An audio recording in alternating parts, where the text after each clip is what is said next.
বউ মারা গেলে বুঝবেন একজন বউয়ের কতটা মূল্য ছিল।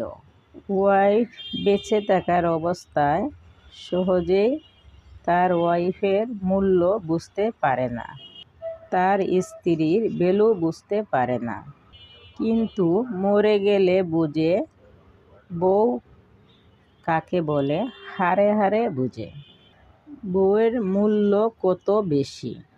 আমার মনে হয় সবচেয়ে পৃথিবীতে সস্তা মূল্যের হচ্ছে বউ, এবং সবচেয়ে বেশি কাজ করে এবং অবহেলিত সবার কাছে সবচেয়ে বেশি হয়, এবং স্বামীর কাছেও তার মূল্য হয় না।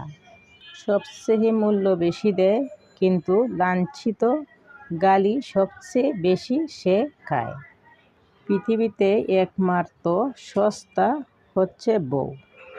সারাদিন কাজ করার পরে কোনো কিছুতে পায় না, স্বামীর কাছেও তার কোনো মূল্য নেই। কিন্তু স্বামী যখন বউ মারা যায় তখন হাড়ে হাড়ে টের পায়, তখন বুঝতে পারে বউ কত মূল্যহীন ছিল। কথাটা যদি ভালো লাগে লাইক কমেন্ট করতে ভুলবেন না।